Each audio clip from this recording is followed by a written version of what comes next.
Coach, Saturday, first time Lucas Oil Stadium has played host to a Monday night game since back in 2015. How do you describe the excitement, the emotion walking into the stadium this afternoon? I'm fired up. This is exciting. Monday night here at home, obviously playing the Steelers, which in and of itself is just a monumental task. But Monday night, only game in town. So I think the guys are fired up. I'm excited about the opportunity in front of our home crowd. So hopefully we can celebrate that thing with a W. Because when you look back at the end of it all of your career, the Monday nights are always special. And when Matt Ryan was asked about Pittsburgh, he noted not only do they have great talent defensively, but they play with such great effort, and the way that they finish plays creates opportunities for those strips and sacks. What were things that you addressed or implemented this week offensively for how destructive they can be as a defense, in particular with playmakers like TJ Watt, reigning Defensive Player of the Year, then Alex Highsmith, who has 9 sacks so far in the season? Listen, very opportunistic. Even the defensive backs, right? They'll jump on balls, they sit on routes, they do a very good job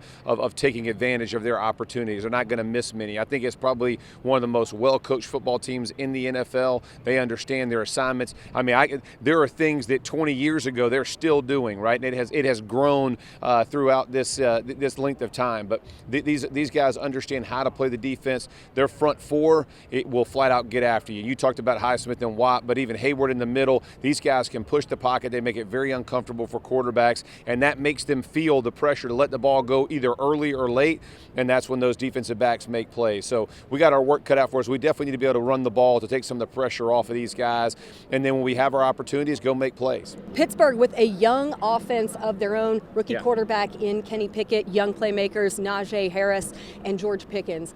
Pickett has been on a roll of late, no giveaways in back-to-back game despite giving up 9 through his first 5. And then Harris coming off his best 2 rushing performances of the season in back-to-back games. For your defense, how disruptive do they need to be in particular early on against that they offense? need to control the line of scrimmage. I mean, when you think about this game, I think if you're the Pittsburgh Steelers, you're looking at this with Kenny Pickett and the transition from Trubisky to Pickett. This is the way you knew it was going to look, right? A young quarterback in the NFL, they're going to have their ups and downs, but he has hit his stride. The last really 3 weeks, he's played very well for them. He's put them in positions to win games. Their offensive line is doing a much better job of protecting him, and you just talked about Najee making plays in the running game. So this team has found their form. They're getting better. I think that was fully expected from Tomlin and this organization. They've stayed kind of the course. Our defense needs to control the line of scrimmage and then keep the top on the defense. So you always hear people taking the top off. We have to make sure we limit those explosive plays because Pickens, these guys, once they catch it, they can make enormous plays. We need to limit those opportunities and just make the plays when we have our chance. You had to work a lot of guys in and out of practice this week. Status uncertain for a number of guys. DeForest Buckner, Yannick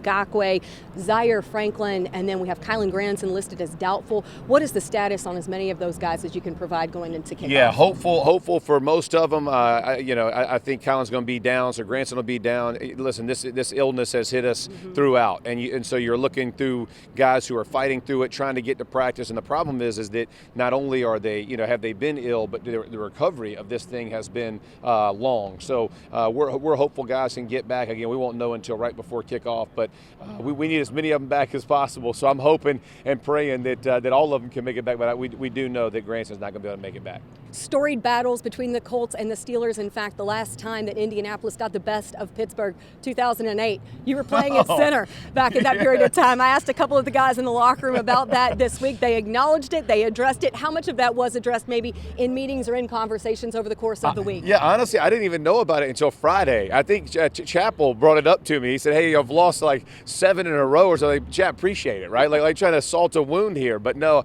I had no idea. I told the guys, I know they lost in 2020, but other than that, that was the only game that I went back and looked at. Totally new teams, new expectations, and again, everybody's opportunities new and fresh, both them and us. Who can make the plays tonight and execute the best going to win it. Hey, bring us some of that 2008 luck, okay? There we go. I'm for that. Good luck tonight, Coach. Thanks.